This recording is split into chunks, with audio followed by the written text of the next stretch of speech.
Hello दोस्तों, एक बार पुनः आप सभी का आपके अपने YouTube channel S life knowledge में बहुत बहुत स्वागत है। तो जैसा कि दोस्तों बहुत ही जल्द बोर्ड का एग्ज़ाम होने वाला है यूपी में। तो उसके जो मॉडल पेपर निकल कर आए हैं उनमें किस प्रकार के क्वेश्चन दिए गए हैं, चलिए देखते हैं। तो आज हम देखेंगे सामान्य हिंदी जो कि क्लास 12 का है। तो चलिए देखते हैं किस प्रकार के यहाँ पर क्वेश्चन जो है पूछे जा रहे हैं। तो सबसे पहले आप देख लीजिए, यहाँ पर जो आपको समय दिया जाएगा वो 3 घंटे 15 मिनट को होगा और जो पूर्णांक है वो आपका 100 का है। तो चलिए देखते हैं खंड में का में जो है क्या क्या प्रश्न दिए गए हैं। पहला प्रश्न अगर आप देख पा रहे हैं तो दिया गया है शिक्षा का उद्देश्य निबंध के लेखक हैं। तो इसके लिए आपको 4 ऑप्शन दिए गए हैं। पहला भारतेंदु हरिश्चंद्र, शंपूरानंद, मोहन राकेश, रामकृष्ण दास। तो यहाँ का जो राइट आंसर है वो आपका है ऑप्शन बी, शंपूरानंद। तो इस प्रकार से जो है आपके क्वेश्चन पूछे जाएंगे। अगला प्रश्न अगर आप यहीं पर देख पा रहे हैं तो दिया गया है लल्लू लाल की रचना है। यहाँ पर कई ऑप्शंस दिए गए हैं, सुख सागर, प्रेम सागर, परीक्षा गुरु, रानी केतकी की कहानी। तो यहाँ पर जो आपका प्रेम सागर है ये लल्लू लाल की रचना है। अगर बात करें सुख सागर की तो ये मुंशी सदा सुखलाल की रचना है। और यहीं पर अगर परीक्षा गुरु की बात करें तो ये जो है श्रीनिवास की रचना है। और यहीं पर रानी केतकी की कहानी ये जो है मुंशी इंसाल्लाह खां की रचना है। तो आपके क्वेश्चन के अकॉर्डिंग अगर आंसर की बात करें तो यहाँ पर आपका प्रेम सागर मुंशी जो है लल्लू लाल जी की रचना है। ये आपके क्वेश्चन के अकॉर्डिंग जो है सेकंड ऑप्शन सही होगा। आगे बात करते हैं तो यहाँ पर दिया गया है क्वेश्चन पर्दा कहानी के लेखक हैं। ऑप्शंस दिए गए हैं प्रेमचंद्र, जयशंकर प्रसाद, अमरकांत, यशपाल। तो इसके जो राइट आंसर है, इसके जो कहानी के लेखक हैं वो आपके यशपाल जी हैं। कौन है? यशपाल जी हैं। आगे यहीं पर बात करते हैं आवारा मसीहा, इसके रचनाकार कौन है? ऑप्शंस यहाँ पर दिए गए हैं विष्णु प्रभाकर, राम वृक्ष बेनीपुरी, राहुल सिंह संकृत्यायन और यहाँ पर लास्ट ऑप्शन दिया गया है रांगे राघव। तो इसका जो राइट आंसर है वो है आपका ऑप्शन ए, विष्णु प्रभाकर। तो आवारा मसीहा के जो रचनाकार हैं वो विष्णु प्रभाकर जी हैं। ठीक, यहीं पर अगर आगे बात करते हैं बाण भट्ट की आत्मकथा, क्वेश्चन क्या दिया गया है? बाण भट्ट की आत्मकथा के लेखक। ऑप्शंस उसी प्रकार दिए गए हैं, 4 ऑप्शन हैं। जैसे कि पहले की बात करें तो महावीर प्रसाद द्विवेदी, सरदार पूर्ण सिंह, वासुदेव शरणगवाल और हजारी प्रसाद द्विवेदी। तो इसका जो आपका राइट आंसर है, क्वेश्चन दिया गया है आपका कि बाण भट्ट की आत्मकथा के लेखक कौन है। तो यहाँ पर आपके हजारी प्रसाद जी जो है इसके लेखक हैं। कौन है? हजारी प्रसाद द्विवेदी जी। चलिए आगे बढ़ते हैं और सेकंड प्रश्न में जो है किस प्रकार का क्वेश्चन दिया गया है इसे देखते हैं। प्रश्न दिया गया है कामायनी किस युग की रचना है? कामायनी जो है किस युग की रचना है? तो आपकी जो एक कामायनी है वो छायावाद युग की रचना है, छायावादी युग की रचना है। आगे देखते हैं तो निम्नलिखित कवियों में से कौन प्रगतवादी युग का है?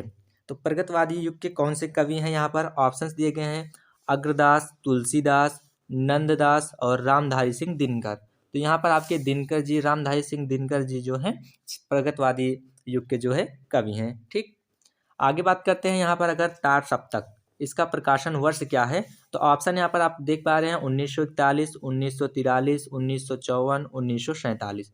तो यहाँ पर आपका जो राइट आंसर है वो ऑप्शन बी है 1943। तार सप्तक का प्रकाशन कब हुआ था, किस वर्ष हुआ था? तो 1943 में हुआ था। ठीक, आगे बात करते हैं अगले प्रश्न की ओर। तो यहाँ पर दिया गया है द्विवेदी युग की रचना नहीं है। तो यहाँ पर जो रचनाएं दी गई है इनमें से कोई एक रचना है जो द्विवेदी युग की नहीं है, बाकी जो 3 रचनाएं हैं वो द्विवेदी युग की हैं। तो वही हमें देखना है कि कौन सी रचना है जो कि द्विवेदी युग की नहीं है। तो ऑप्शन दिया गया है प्रिय प्रवास, साकेत, भारत भारती और कामायनी। तो यहाँ पर आपका जो राइट आंसर हो जाएगा वो आपका कामायनी है। कामायनी जो है आपकी द्विवेदी युग की रचना नहीं है। आगे अगर बात करते हैं हम तो निम्नलिखित में से कौन सी कृत महाकाव्य नहीं है? तो यहाँ पर जो है 4 ऑप्शन है, इनमें से 3 महाकाव्य हैं और एक ऐसी रचना है जो महाकाव्य के अंतर्गत नहीं है। ठीक, तो यहाँ पर आपका जो ऑप्शन है वो रामचरितमानस है, साकेत है, पद्मावत है और आपका मामा है। तो रामचरितमानस इस जो है ये तो एक महाकाव्य है, इसी प्रकार साकेत और पद्मावत भी महाकाव्य हैं। यहाँ पर आपका जो लास्ट आंसर है मामा, ये जो आपका है ये महाकाव्य नहीं है, ये कृत महाकाव्य नहीं है।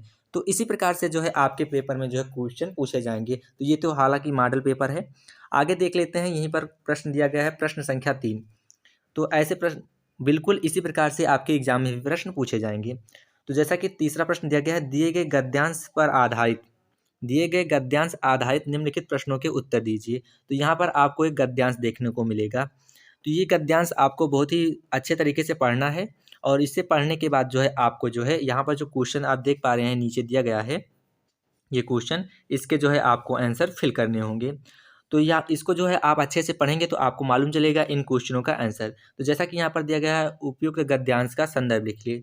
तो संदर्भ और प्रसंग लिखने के लिए आपको सबसे पहले इसे पढ़ने के बाद ये मालूम चलना चाहिए कि इसके जो लेखक हैं वो कौन है और ये जो है किस पाठ से लिया गया है, उस पाठ का नाम क्या है, ये चीज़ें आपको पता होनी चाहिए। तो यहाँ से अगर आप पढ़ेंगे तो आपको मालूम चलेगा कि वासुदेव शरण अग्रवाल जी द्वारा जो है लिखा गया जो है गद्य है, जो कि राष्ट्र का स्वरूप से लिया गया है। तो कहाँ से लिया गया है? राष्ट्र का स्वरूप। आप पढ़ेंगे तो आपको मालूम चलेगा कि ये राष्ट्र का स्वरूप नाम से नामक जो है चैप्टर आपका है बुक में है, जो कि आपके वासुदेव शरण अग्रवाल जी ने लिखा है, वहाँ से लिया गया है। अगर यहीं पर आगे बात करते हैं हम, तो यहीं पर आप आगे देख पाएंगे अगला जो है यहाँ पर प्रश्न दिया गया है, धरती वसुंधरा क्यों कहलाती है? तो जब आप इसे बहुत ही बारीकी से पढ़ेंगे तो आपको मालूम चलेगा कि धरती माता की कोख में जो अमूल्य निधियाँ हैं, अमूल्य प्रकार की जो है बहुमूल्य प्रकार की जो है निधियाँ पाई जाती हैं, अनेक प्रकार की बहुमूल्य चीज़ें पाई जाती हैं, जिनके कारण उसे वसुंधरा कहा जाता है। तो उसी के कारण जो है उसे वसुंधरा कहा जाता है। तो इस प्रकार आप जब पढ़ेंगे तो आपको जो है इन क्वेश्चनों के आंसर काफ़ी आसानी तरीके से आपको मिल जाएंगे। और यहाँ पर अथवा में करके भी क्वेश्चन दिया है, तो या तो आप वो पहले वाला जो गद्य था उसे उसके पढ़कर जो है उससे क्वेश्चन को सॉल्व करेंगे, या फिर जो सेकंड दिया गया है अथवा करके इसे करेंगे। तो जो सेकंड दिया गया है, अशोक का फूल उसी मस्ती में हंस हंस रहा है। तो इस प्रकार का जो ये है, ये आपका जो है हजारी प्रसाद द्विवेदी द्वारा लिखा गया है, आचार्य हजारी प्रसाद द्विवेदी जी द्वारा ये लिखा गया है। और आपके बुक में जो अशोक के फूल नामक चैप्टर है उसी से लिया गया है, जिसके रचनाकार या आपके लेखक जो है आचार्य हजारी प्रसाद द्विवेदी जी हैं। तो इसी प्रकार यहाँ पर भी प्रश्न आपको यही देखने को मिलेगा, पहला कि उपयुक्त गद्यांश का संदर्भ लिखिए। तो आपको मालूम होना चाहिए कि कौन से जो है चैप्टर के लेखक कौन है, ठीक। तो इस प्रकार आप बारीकी से इसे पढ़ेंगे तो इन सारे क्वेश्चनों का आंसर आसानी से दे पाएंगे। आगे देखते हैं, तो यहाँ पर प्रश्न संख्या 4 दिया गया है, दिए गए गद्यांशों पर आधारित निम्नलिखित प्रश्नों के उत्तर दीजिए। हालांकि यहाँ पर आप देख पा रहे हैं कि यहाँ पर 5 × 2 करके दिया गया है, तो यहाँ पर किस प्रकार से आंसर जो है देना है आपको और किस प्रकार से जो है नंबर मिलेगा ये भी आप समझिए। यहाँ पर आपको जो है इसका पहले तो आपको क्वेश्चन देखना है।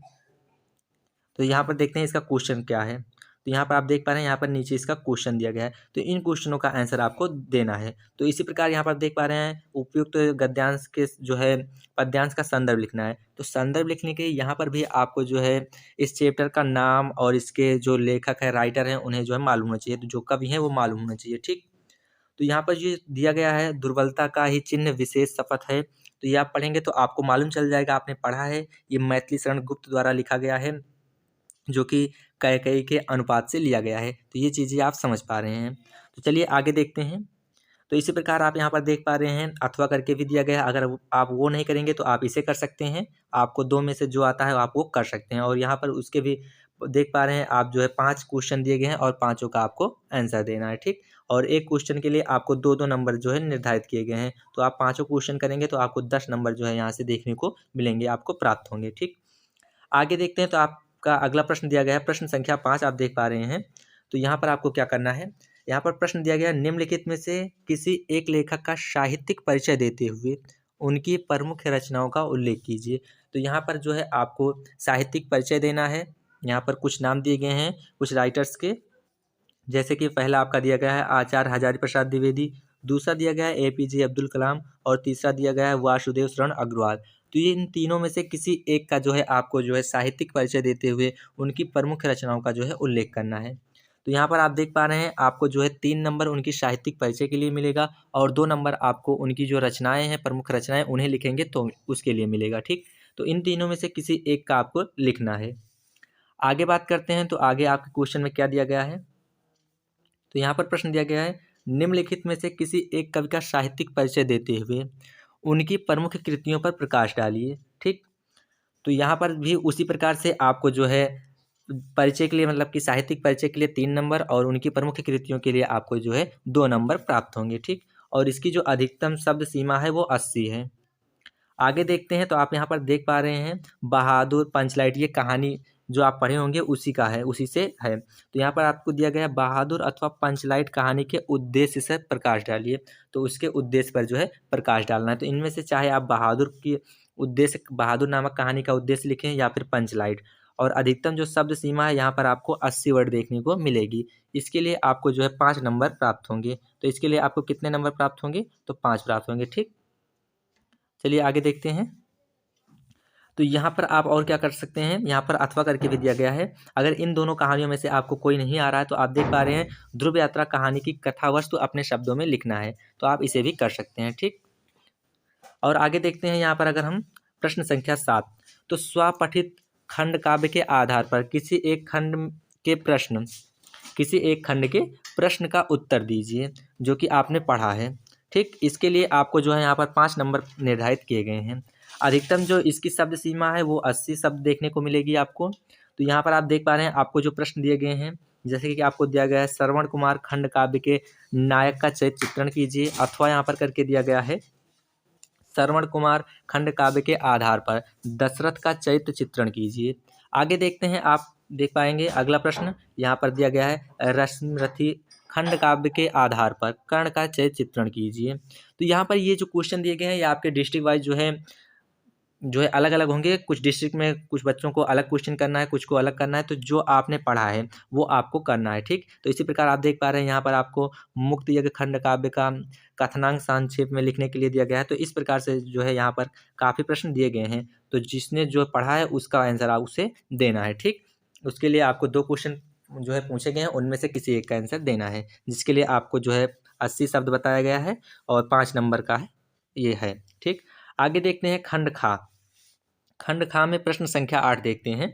तो यहाँ पर प्रश्न दिया गया है दिए गए संस्कृत गद्यांशों में से किसी एक का संदर्भ हिंदी में अनुवाद कीजिए। किसी एक का संदर्भ लिखिए और साथ में जो है संदर्भ कहने का मतलब उसका संदर्भ भी लिखना है, उसके बाद जो है उसका हिंदी में अनुवाद भी करना है।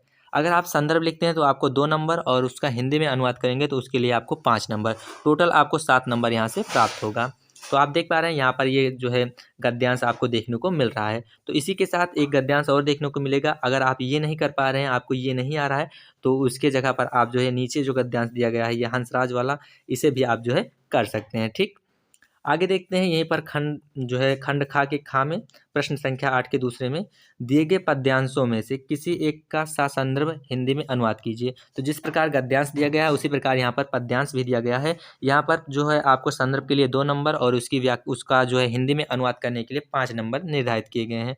टोटल आपको 7 नंबर यहाँ से प्राप्त होंगे।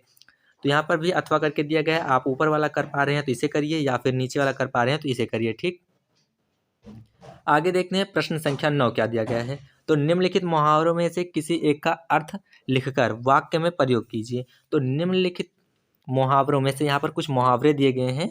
तो आप देख पा रहे हैं ये सारे मुहावरे, ये 4 मुहावरे दिए गए हैं जिनके लिए जो है आपको ये 4 हैं। ठीक, निम्नलिखित में से किसी एक का अर्थ लिखिए। तो यहाँ पर किसी एक का जो है आपको अर्थ लिखना है। ठीक, और उसको जो है अपने वाक्य में प्रयोग करना है। तो इन चारों में से किसी एक को करना है, जिसके लिए आपको जो है 2 नंबर का निर्धारित किए गए हैं। 1 नंबर उसका अर्थ लिखने के लिए और 1 नंबर जो है उसे अपने वाक्य में प्रयोग करने के लिए। ठीक, आगे देखते हैं प्रश्न संख्या 10।